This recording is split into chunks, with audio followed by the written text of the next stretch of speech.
Hello everyone, welcome to the Bedtimestory channel. In this video, I'll be sharing a true story from Unforgettable that I've translated into English. If you're interested in reading the original text, I'll include a link in the description. Thank you.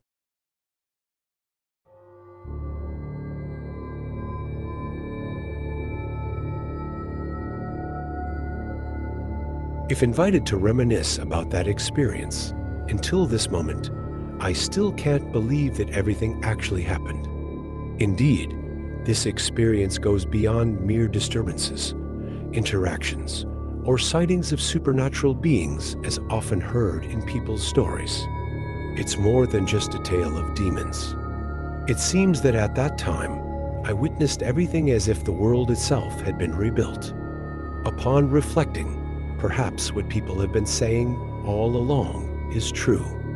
Maybe in that place, there is a village of demons. Hallucination? Not at all. You should know, all the buildings and locations in this story do indeed exist. I have even personally investigated all of them. In essence, this story is an old memory that I have been reluctant to share for a long time. Besides leaving me traumatized, I used to worry that by sharing this story, many undesirable things could happen. In short, after entering adulthood, Lakin's story finally emerged. Since then, I decided to share this tale so that people out there don't have to go through what I experienced. Because, you should know, I'm not the only one who went through this. There are several others who have also claimed to have experienced it. Until now, I still can't confirm what I experienced that night. Sometimes I still find it hard to believe that I managed to survive. It seems that at that moment, I was no longer in this world. Many people even argue that at that time, my family and I had already passed away, Lakin's story. Here's the story. The Abandoned Residence. In Malang, East Java, at 6:30 p.m.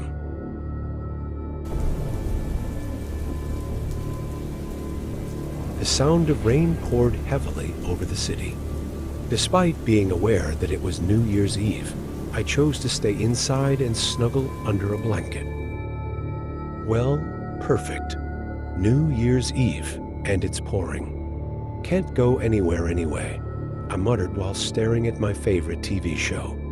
Suddenly, my phone rang loudly, indicating an incoming call.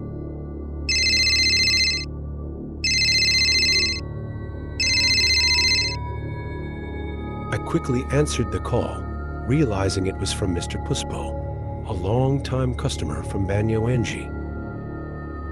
Yes, I used to work in the tour and travel industry, and Mr. Puspo was one of my loyal customers from Banyoangi. Every time he visited Malang, he always contacted me. That night, the call from Mr. Puspo triggered the entire sequence of events Lakin's story. Hello, good evening, sir, I greeted politely. Good evening. I'm heading to Malang. I plan to celebrate the new year there. I'm still on the way, expecting to arrive around 9:00 p.m. If you're not busy, you can join me at my villa. I'll let you know the address. I need your help. Hehe, Mr. Puspo said, sounding like he was on the road. Without hesitation, I agreed to Mr. Puspo's request, recognizing the strong bond that existed between us. Mr. Puspo was an exceptionally kind customer. During his time in Malang, I always served as his guide and companion while exploring the city. Therefore, when he asked for help, I responded sincerely and without hesitation, Lakin's story. After the conversation, I resumed watching TV, waiting for Mr. Puspo, who had not yet arrived in the city. Long story short, time passed by without any significant event. In Malang, at 9:30 p.m. That night, Mr. Puspo had arrived at a villa that seemed to have been booked in advance. However, something strange occurred. Usually during each of his visits to Malang, I would arrange the villa and all its necessities. But that night, Mr. Puspo suddenly had a villa, and I had no idea where he got that information. "Moss, I've arrived in Malang. After this, you can come over. I need your help to buy some items for my family's New Year's celebration," Mr. Puspo wrote in a short message. "Of course, sir. In which villa are you staying? I will come over shortly," I asked politely, glancing at the wall clock which showed 9:40 p.m. "I don't know, Moss. What's the name of this villa? It's definitely inside a housing complex. From the town square, just go straight. There will be a three-way intersection. Turn there and keep following the road. When you reach the housing area, just enter. Find a two-story villa right next to the mosque," explained Mr. Puspo. Being quite elderly, his explanation via text left me somewhat confused. After struggling to comprehend Mr. Puspo's instructions, I finally decided to contact my friends to see if any of them could accompany me. Unfortunately, due to the New Year's Eve festivities, they were all occupied with their own plans. None of them were willing to accompany me to meet Mr. Puspo. In the end, as the night grew later, and with no other options, I decided to start my motorbike and head towards Mr. Puspo's villa alone. 10:03 p.m. Following Mr. Puspo's instructions, that night, I arrived at a residential complex that appeared quite luxurious with its large houses. Even though I lived in the same city, it was the first time I realized that there was such a large residential complex in that area. Due to its secluded location and the challenging and distant access from the main road, I had no knowledge of its existence before Lake and Story. Before entering the residential complex, I paused for a moment at the security guard's gate with the intention of seeking permission before entering the area. However, when I reached the guard post, I seemed to be ignored, while a security guard appeared to be sound asleep in front of me. "Excuse me, sir," I said, getting off my motorcycle and walking slowly towards the guard post. Despite calling him several times, the guard seemed to remain deeply asleep, accompanied by increasingly loud snores.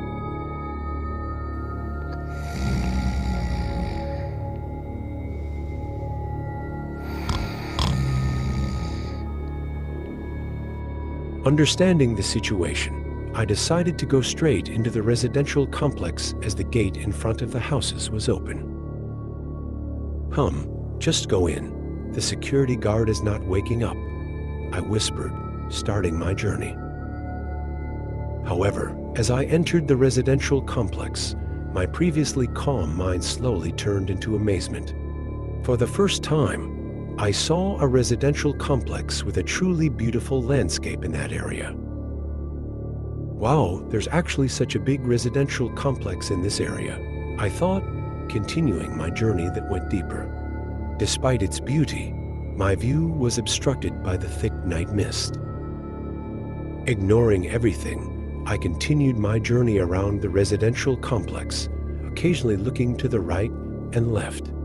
Meanwhile, I searched for signs of a villa that matched Mr. Puspo's description, a two-story villa with a mosque beside it. Strangely, after circling the residential complex several times, I didn't see any villa matching the description given by Mr. Puspo. Without losing my composure, I stopped at one intersection in the residential complex and tried to contact Mr. Puspo via phone.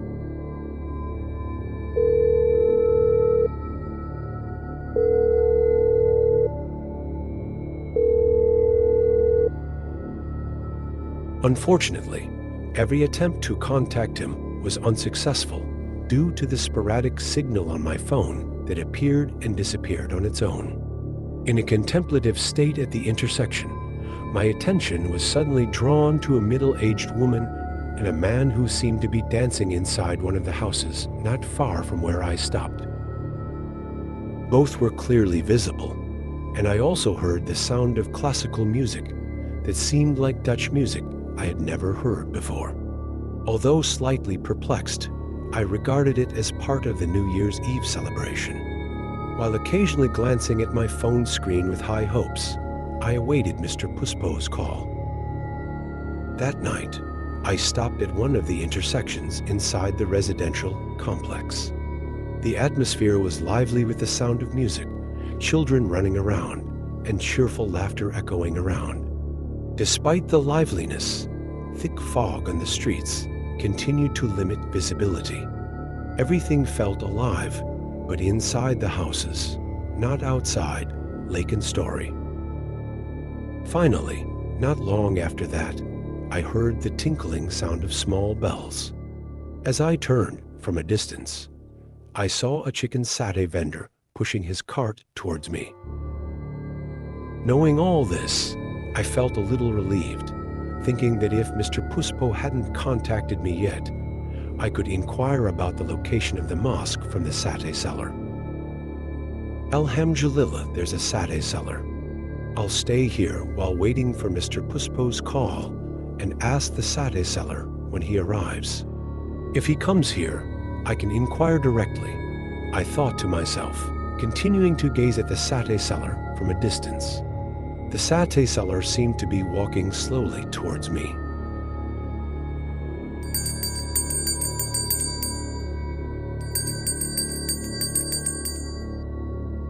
Unfortunately, after walking towards me for a while, the satay seller turned at an intersection, which turned out to be across from where I stood.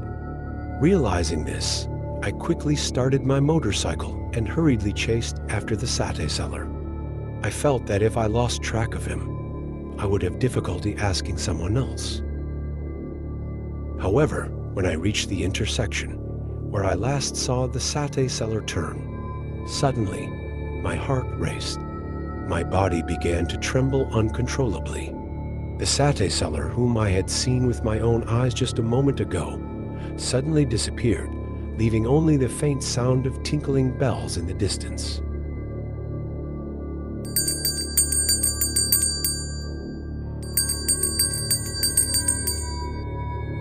Hearing that sound, I followed the direction of the tinkling bells, accelerating my motorcycle.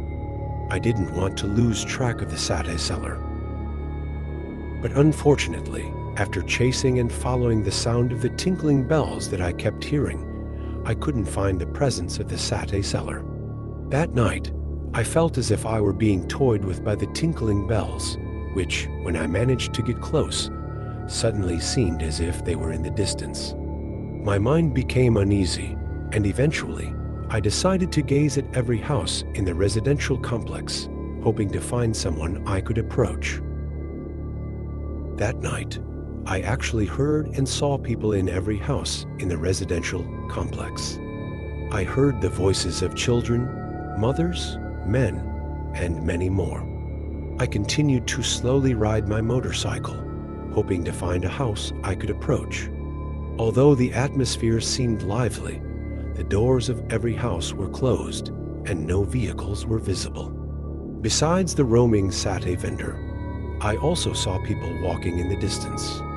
Strangely, every time I approached them, the people I saw always disappeared on their own. That night, I truly felt like I was being played with, Lake and Story. Who else should I ask? I thought. Until finally, after wandering for a while, I found a middle-aged man sitting on the terrace of his house. The man sat casually, smoking a cigarette while looking in my direction. Without missing the opportunity, I immediately stopped my motorcycle and politely asked him, "Good evening, sir. I apologize, may I ask?" while standing in front of the gate without entering his house. However, the man remained silent without giving an answer, and slowly he stood up. My confusion grew as I realized that the elderly man was actually limping. With a polite smile, I remained silent while occasionally glancing at his house, which seemed darker than the others. "I'm sorry, sir. In this residential complex, is there a prayer room or mosque? If there is, which way is it?" I asked softly. However, without answering, the elderly man simply pointed to the east, his mouth appearing to struggle to speak. Imhem, uttered the elderly man. I was even more surprised because it seemed that besides limping, he also couldn't speak non-verbal. With a thank you, I politely started my motorcycle and began to head in the direction indicated by the elderly man. After walking for a while, I finally reached the end of the road and saw a small mosque that seemed dimly lit. From the road, it seemed like I had passed that road several times. But because I was unaware of the mosque in that location, I just passed by. The location of the mosque was somewhat inside from the main road. When viewed from above, the mosque was not visible before as it was covered by villa buildings, lake in story. Ya Allah, this is the mosque. No wonder it wasn't visible from the road. The mosque is inside. If I had known, I would have passed by it several times, I thought, glancing at my watch, which showed 11:10 p.m.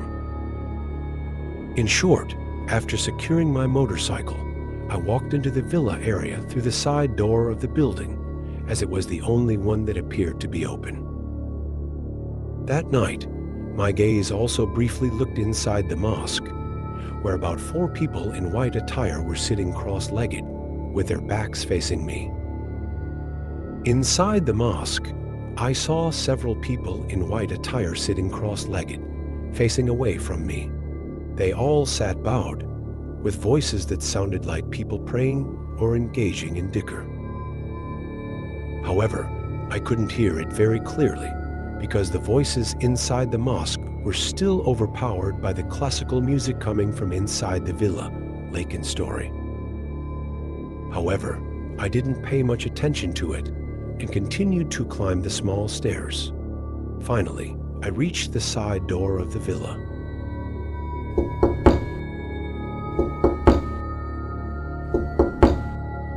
"Good evening, Mr. Puspo," I whispered while tapping on the side door of his villa. While knocking, I also took a glimpse inside the villa through the door's windows. Although the door had not been opened, that night I could see inside the villa. First time seeing the interior of the villa, it seemed normal. There was a table and chairs like any other villa. However, the light, despite being white bulbs, looked dim with a strong scent of jasmine flowers around the villa, lake in story. In short, after knocking on the door for a while, it was eventually opened by a young woman around my age whom I had never seen before. If she was Mr. Puspo's wife or daughter, I should have recognized her, but that night, I didn't recognize the woman at all. "Who is it?" the woman asked softly while smiling a little. "Oh, I'm looking for Mr. Puspo, miss," I said politely, a bit stuttering. "Oh, okay. Please come in. He's still out. You can wait in here with me," the woman added. "No need to come in, miss. I'll wait outside, hehe," I said softly while declining the offer from the woman. At that time, I did refuse her invitation to enter the villa. I don't know what I was thinking. What's certain is that I felt uneasy about entering a villa where there was a woman and no Mr. Puspo. Moreover, it was almost midnight at that time, lake in story.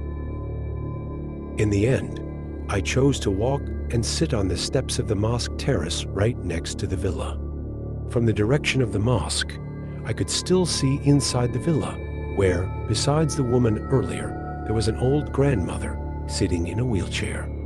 The grandmother seemed silent, listening to classical music from the vinyl record that kept spinning. Ignoring all of that, I remained seated, occasionally lighting the cigarette in my hand and looking at my watch, which now showed 11:30 p.m. Strangely, not long after I sat down, that night suddenly smelled a very strong aroma of jasmine. The scent came from inside the mosque behind me. Oh, why does it smell like jasmine? I thought, occasionally glancing at the mosque. However, because I assumed that the source of the scent might be the perfume of some people inside the mosque, I chose to remain silent while continuing to enjoy the increasingly strong aroma. Not only that, while I was still sitting and waiting, I saw people passing through the street area several times, moving from east to west. There were women and men walking briskly, elderly people crossing slowly, and even some groups of people walking together. Knowing all that, I felt a bit relieved because I realized that the residential area was not as deserted as I thought. Turns out there are quite a few people passing by. Earlier, I thought this complex was empty. But it's reasonable. It's New Year's Eve after all, I said, while my ears continued to hear the classical music, the laughter of children, and conversations from several houses around the area. "What are you doing?" A man's voice sounded, startling me. When I turned, it turned out that I was greeted by someone in white, who seemed to be the person I saw earlier engaging in dhikr inside the mosque. "Oh, sir, just waiting for someone." He, I replied politely. "It's better to go home, man. Your scent is fragrant. Rather than staying here later," the man said and then left, leaving me behind. Hearing that, I just smiled with thoughts that still didn't quite understand what the man had just said. In short, time continued to pass, and I kept waiting.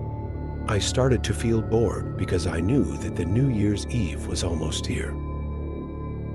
Oh, if Mr. Puspo doesn't show up, I won't be able to enjoy the new year with my friends, I complained, occasionally observing the activities inside the villa, while occasionally glancing back at the mosque where some people were still sitting cross-legged, bowing in silence.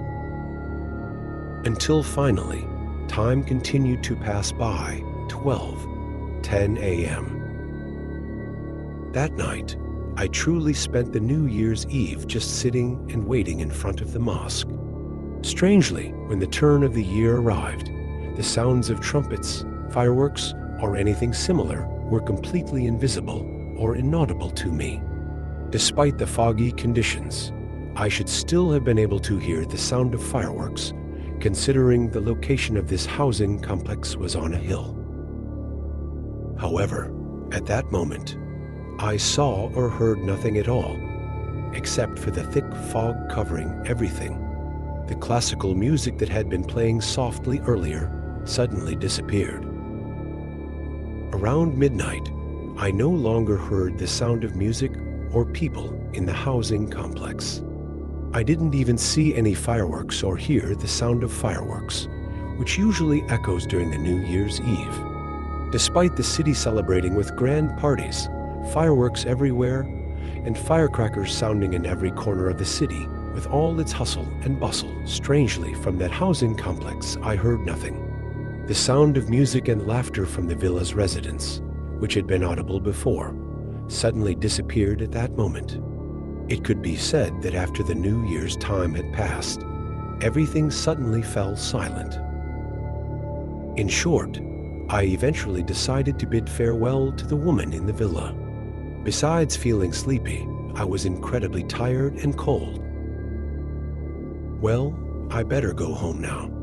If I stay here any longer, I might catch a cold, I said while walking slowly towards the villa's door. Unfortunately, when I shouted to get her attention again, the woman did not appear. Sis, I want to go home. Sis, I shouted. Strangely, instead of getting a response, my attention was diverted by the sight of the old lady who had been sitting in the wheelchair earlier. The wheelchair suddenly seemed to move back and forth on its own, as if being pushed by something. Why is the wheelchair moving by itself? Ma'am, are you okay? I shouted loudly. That's when, slowly, the old lady who had been continuously bowing finally turned to look at me. After she turned, my heart raced, my breath caught, and my body trembled intensely. With my own eyes, I saw the old lady's face seemed blistered as if splashed with acid. Moreover, her mouth and teeth were extremely black, and there were many lumps along her neck and ears. Realizing this, while trying to maintain consciousness, I immediately averted my gaze. Swiftly, I walked away from the villa area, continuously praying as much as I could. Ya Allah, Ya Allah, Ya Allah, Ya Allah, I muttered, trembling. My feelings were indescribable. My body shivered, my breath was labored, and confusion mingled with an overwhelming fear. Ya Allah, Ya Allah, Ya Allah, Ya Allah, I kept repeating. Eventually, with a mind that had lost its composure, I began to leave the villa, no longer daring to look back. Unfortunately, I had been walking for a long time at a fairly fast pace, and that night, I still hadn't found the security post. The only thing visible was the mosque, indicating that I seemed to be wandering aimlessly. At that time, I felt resigned. Fear, confusion, trembling, tears streaming, and occasional cries for help. It felt like I was exhausted from trying various efforts. I circled the place for almost 30 minutes, trying every intersection, but the result remained the same. I returned to the same spot. To make matters worse, as I was still puzzled, the condition of the housing complex suddenly changed to a profound silence. All the lights went out, and the people who were previously bustling were nowhere to be seen. Until finally, after a while of riding my motorcycle continuously, suddenly, I saw a satay seller pushing his cart. The satay seller walked slowly in the distance, ringing a bell with a sound that seemed familiar.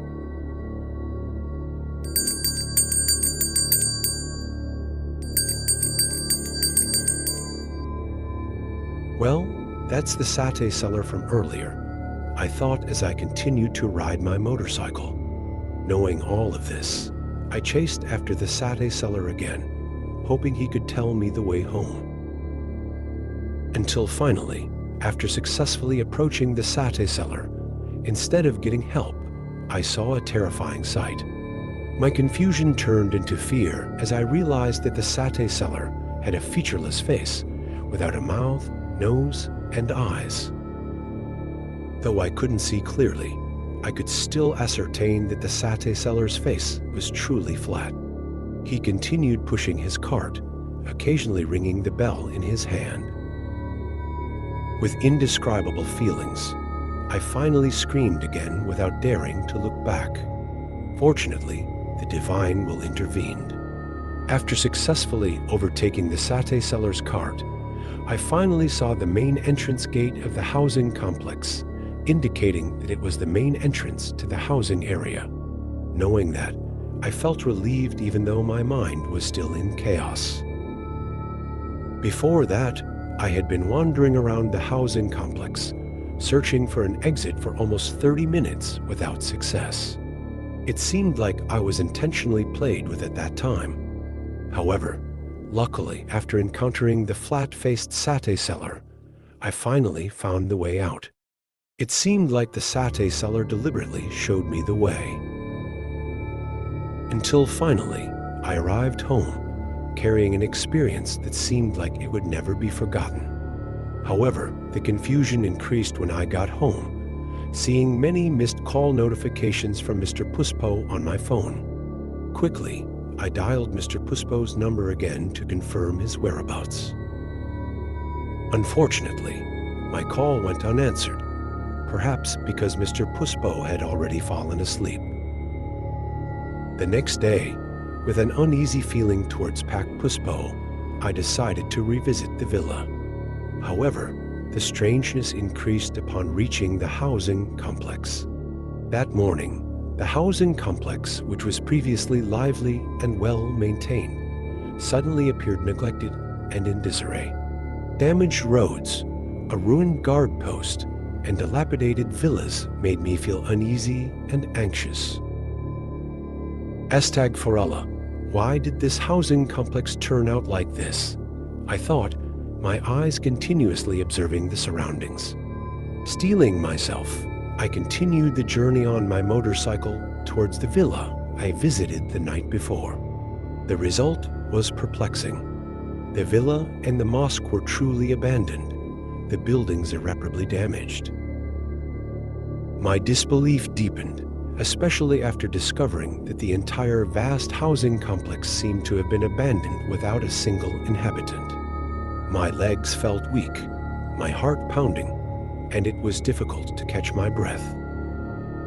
That morning, I truly felt like I was in a frightening dream. Pak Puspo's confirmation, waiting for me all night, further convinced me that the night before, I had indeed gotten lost. Ya Allah, where was I last night? I muttered with lingering fear. Not satisfied with the confusing situation, I decided to seek information directly from the village near the abandoned housing complex. I was shocked to find out that the housing complex had been abandoned for a long time. Eerie stories of suicide and families burning alive prompted residents to leave the area. What was most astonishing was the tale of a jinn kingdom, or a demon settlement in the area, which was apparently common knowledge among the locals. This information left me speechless, and I decided not to share the horrifying experience I had with anyone, fearing it might cause concerns among the locals. I kept this story tightly sealed, locking it away deep within my heart. Sir, I apologize. It seems I got lost last night.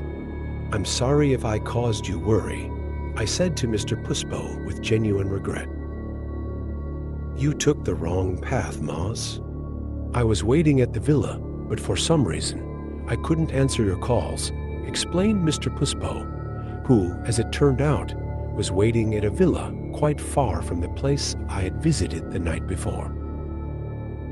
A few years later, around 2022-2021, my phone rang, and a woman's voice came through.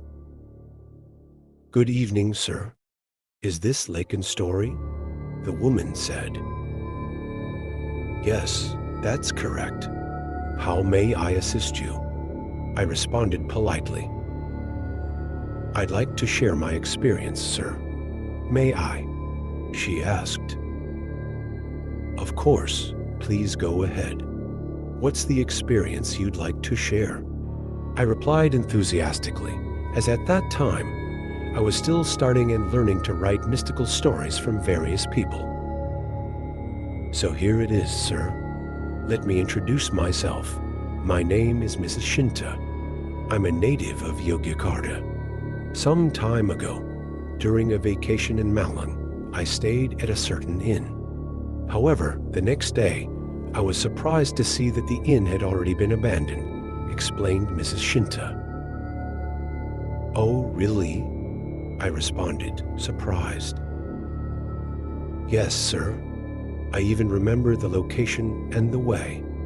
I searched for it on Google Maps, and the location of the inn is still there, she added. After getting information about the location of the inn, my heart raced. For your information, the inn was located within the housing complex I had visited before. Over time, I began to write down this experience, hoping that no one else would go through something similar in the future. I tried to convey this story without causing harm to anyone, while hoping everything remains peaceful and comfortable. This story is adapted from a true story. All names and places have been anonymized. Thank you for watching.